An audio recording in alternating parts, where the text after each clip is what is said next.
Does your dog have cancer, diabetes, obesity, allergies, yeast infection, or do you have joint and ear problems? Whatever it is. Just one sec, let me spin this around. Now, this is going to be some pretty mind-blowing stuff. Literally, when you see this, your jaw is going to be on the ground if you're a pet owner, especially if you're feeding any one of these pet foods. But really, it's important for you to understand that in order to get kibble, your pet food, to stick together, you need starch. Look, when feeding these foods, it's really important to know that the pet food manufacturer doesn't really feel it's important for you to know how much sugar is in a bag of food, nor will you see it in the ingredients where a lot of people look. Some pet owners are getting on the phone, calling the manufacturer, and the manufacturer is telling them, hey, look, there is no sugar in our food. So we're going to explain a little bit further what you should say to your manufacturer if you really want to get the lowdown on what's happening. What's really important here is this. The manufacturers have the ability to write the carbohydrate, starch/sugar value on these bags, but they choose not to. I think they don't want to do it because they don't want to be the first person to actually come out and say, hey, look how much carbs are in our food, so you don't buy it. So let us jump in here and let us be the first to get this ball rolling and hopefully to inspire more manufacturers out there to be transparent. It's very important that these values are represented, and it's very important that these pet owners know how much sugar is in their food. A lot of people think that grain-free means no sugar. That couldn't be any further from the truth, and I'm going to show you today how grain-free can actually have more sugar than regular pet food. Now, watch the stuff we're about to show you. Okay, now look, the pet food manufacturer doesn't exactly show you where the sugar is. Even if you look down the ingredient panel, you're not really going to see sugar anywhere on there. This is going to be the most important part of this equation. Now, we'll teach you later how to figure that out, but first, we've already pre-calculated some of these bags. This is the #1 selling brand right now in the world. Check this out.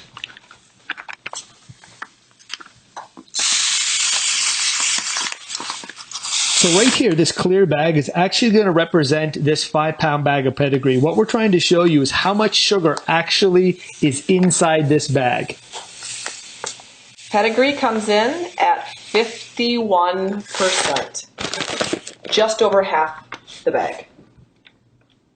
Next is good old Kibbles and Bits. Take a guess, Rodney. What do you think Kibbles and Bits have come in at? Gosh, I have no idea.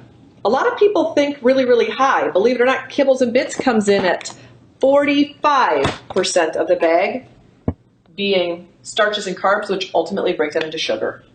Okay, next is Beneful. Beneful's taken a lot of heat recently. They needed to reformulate because the image was so poor. They reformulated without sugar. So Rodney, take a guess first of all.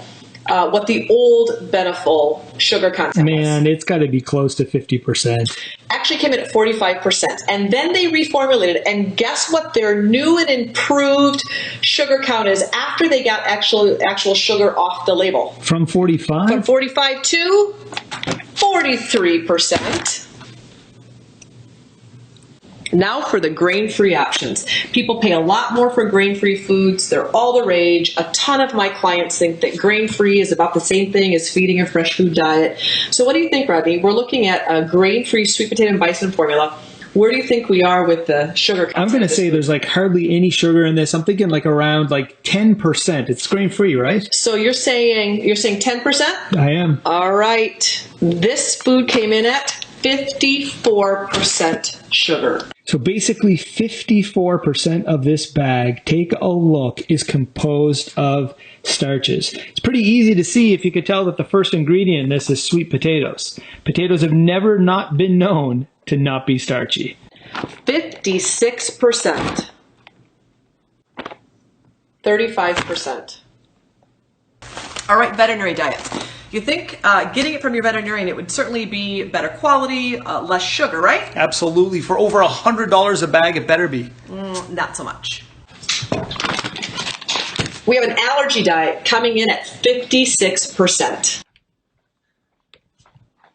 All right, coming in at 53 and 58% are these veterinary prescription diets for GI problems. And that's especially devastating because these animals already have gut problems.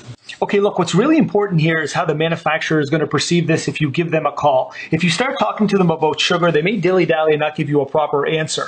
What you're looking at here is a series how this converts to sugar. These are your soluble carbohydrates. Literally, they are converted over to starches, which then really means sugar. This is how the body's going to digest it. So don't ask here. Ask here when you want to ask your manufacturer what's in the pet food. Remember this bag that I showed you earlier and these values that were right here? Now look, Let me show you super quick because I wrote it down and I blew it up for you right here. Now take a look at this. This is our carb counter, how much sugar is in our food. So if you've got a dog with some problems, you really should pay attention to this.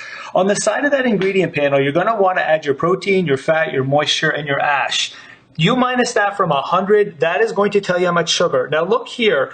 We've got a little asterisk, estimate 6%. Some pet food manufacturers don't want to tell you how much ash is in the food. This is a really good estimate value to figure this out. Super important. Now, a big question is, where on earth is the sugar coming from? I mean, when you're going grain-free with some of these bags over here, how can it equal sugar? Check out this chart that I made for you right here. Where does the sugar come from? Now, this literally comes from over here, this guide, this book. So check it out. This is the book, the NRC. This is the guidelines, basically the mecca for pet food people. This is where we got the starch value from, the sugar values for the ingredients that are in pet food. Now, here's this chart that I created for you guys to make life very easy. If you want to understand where the starches, where the sugars are coming from, it's from these ingredients. Now, these are some of the major ingredients today that are being used in pet food in order to get the kibble to stick. Take a look at things like rice. There's 810 grams per kg of starch in a bag of food if you're using rice. Things like corn that have a super high sugar value.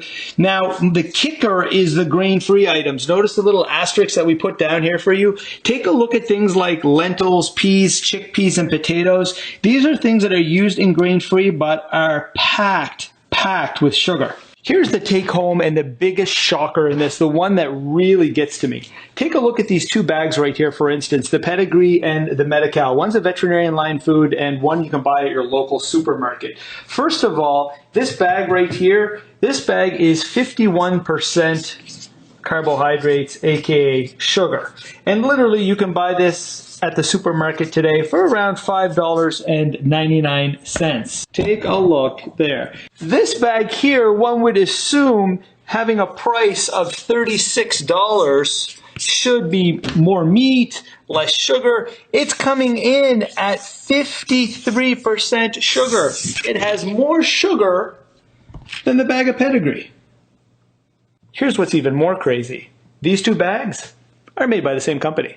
So this bag online is about 16 bucks. This bag online is about $6. Interestingly, this bag is 56% starch, and this bag is 43% starch. It really makes you wonder what the grain-free craze is actually doing to our pets.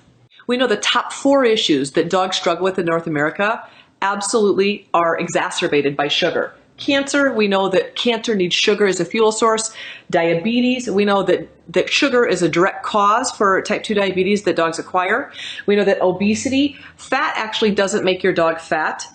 Carbs, sugar, and starch make your dogs fat, and obesity is absolutely epidemic for dogs in North America. Allergies are a major problem as well. We know that sugar creates immune system imbalances and can oftentimes cause the immune system to overreact. We know that yeast needs sugar as an energy source, not to mention all of the itises, all of the inflammation that's found throughout our pets' bodies, whether it's ears, otitis, whether it's skin inflammation, dermatitis, or whether it's the GI tract, which actually is manifested as IBD or IBS. Now guys, this isn't a knock on pet food manufacturers, and nor are we bashing labels here. What we're asking for is transparency. We, the pet owners of the planet, we want to know how much carbs are in these foods for many health reasons. It's important that this is relayed back to us. So we've given you a quick, easy, simple equation. The pet food industry isn't going to talk about it, so you have the tools you need to look at the side of your bag and figure it out yourself. Thanks for joining, guys, and watching the Facebook Live, and we'll see you soon. Thanks, guys.